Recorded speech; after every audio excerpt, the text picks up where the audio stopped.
Vážený poslanecký zbor, zamestnanci mestskej samosprávy, vážení prítomní, v zmysle zákona Slovenskej národnej rady číslo 369/1990 zbierky zákona o obecnom zriadení, znení neskorších zmien a doplnkov paragrafu 12, odsek 1, otváram zasadnutie Mestského zastupiteľstva v Banskej Štiavnici s dátumom 10. november 2010.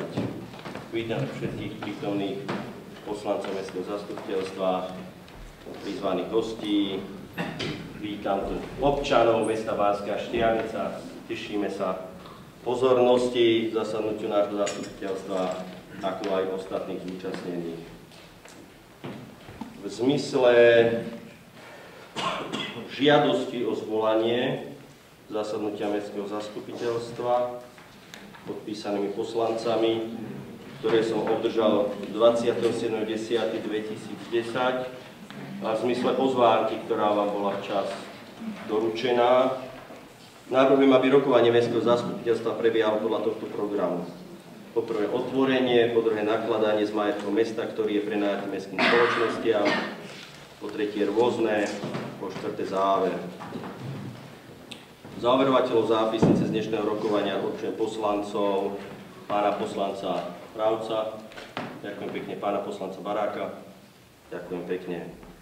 Za skrutátora z dnešného zastupiteľstva určujem pána zástupcu primátora Juraja Čabáka. Ďakujem pekne. Zápisnicu z rokovania bude písať pani Turániová, zamestnankyňa Mestského úradu. Máme nejaké pripomienky k tomuto? Ak nedávam hlasovať, kto je za ne hlasuje teraz, prosím.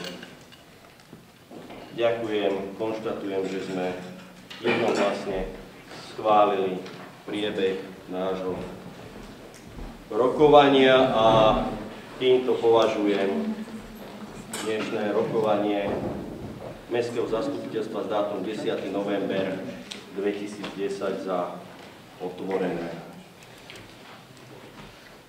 Prvnež prejdem k prečítaniu dôvodovej správy v rámci materiálu, ktorý som obdržal nie včas.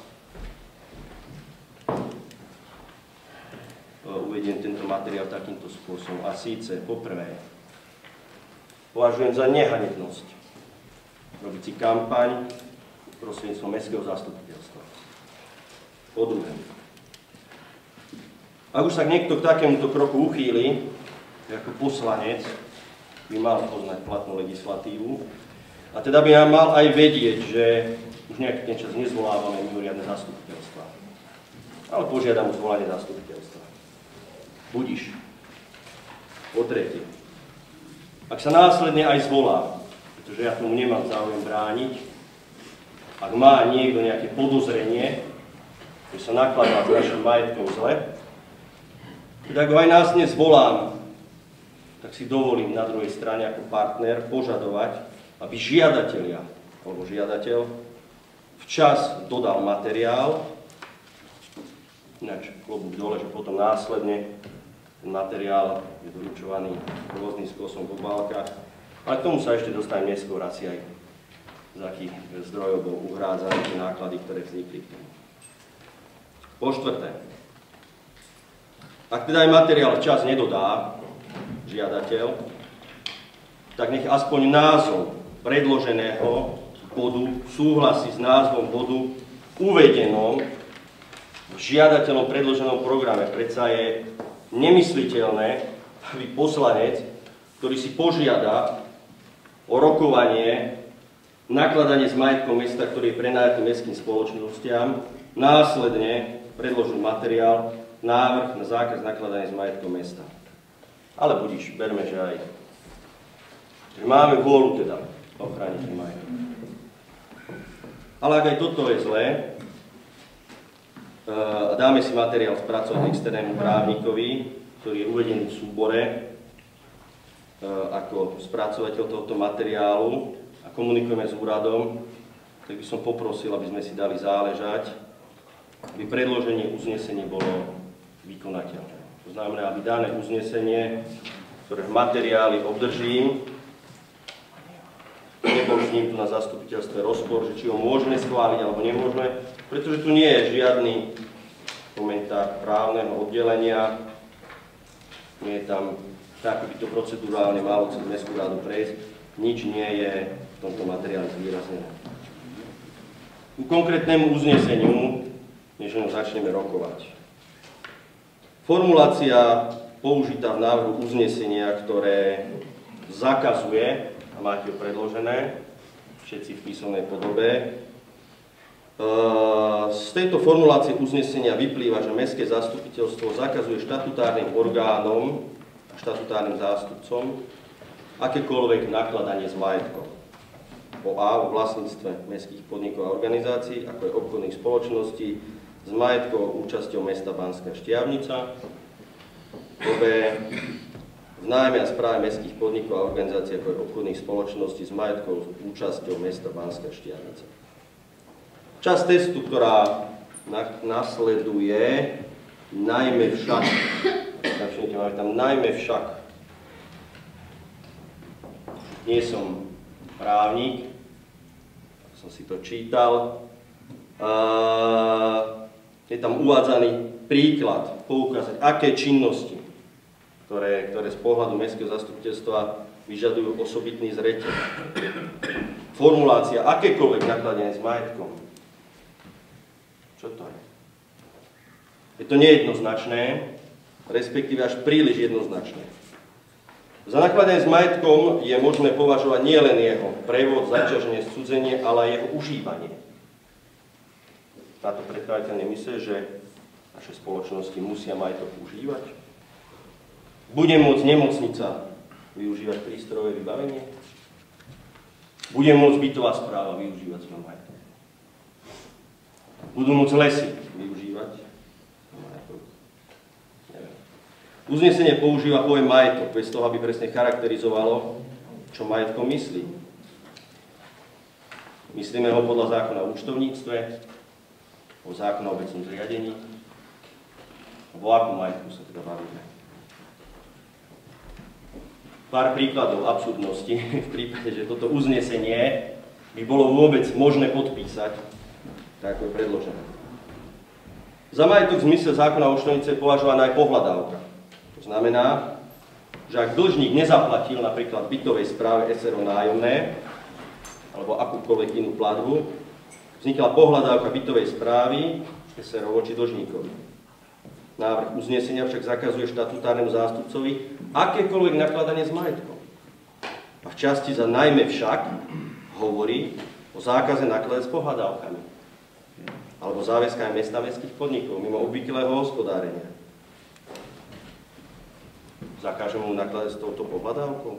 Nebude sa môcť domáhať tieto pohľadávky? Je to obvyklý postup hospodárenia? Je možné takúto pohľadávku zabezpečiť nástrojom podľa občianskeho zákonníka? Možno, že v diskusii na toto dostanem odpoveď.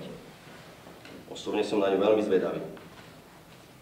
Mestské zastupiteľstvo nemá kompetenciu a nemá právomoc zakazovať a obmedzovať činnosti štatutárnych zástupcov obchodných spoločností.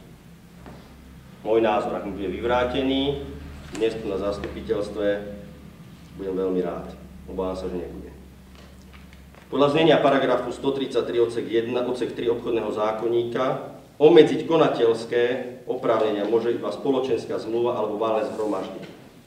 Takéto obmedzenie je voči tretím stranám neúčinné. Ak sa mýlim, povedzte mi, že sa mýlim. Podľa znenia paragrafu 191 odsek 2 obchodného zákonníka, priakciovka, seročky, stanoví, rozhodnutia valného zhromaždenia alebo dozornej rady môžu obmedziť právo predstavenstva konať v mene spoločnosti, ale tieto obmedzenia nie sú účinné voči tretím osobám. Zase, ak sa mýlim, myslím, že nie, zákon je dosť jednoznačný v tomto.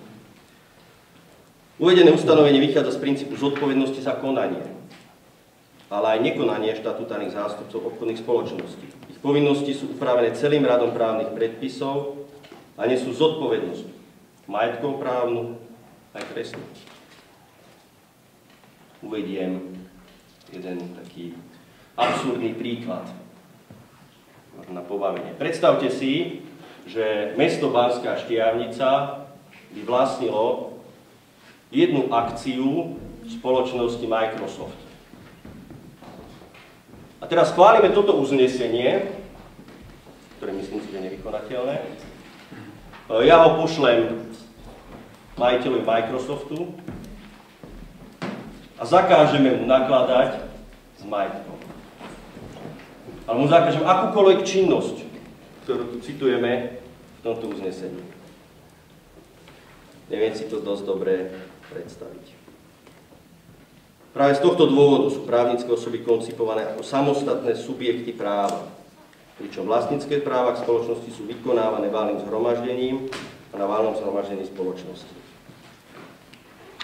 Uznesenie nerieši disponovanie s majetkom spoločnosť Nemocnica Banská Štiavnica a.s., nakoľko právo disponovať s nehnuteľným majetkom má dozorná rada spoločnosti a nie predstavenstvo. Ak dovolíte, ja hodnotím takto predložený materiál, ako aj proces celkového predkladania za minimálne škandalózny, možno silne neprofesionálny.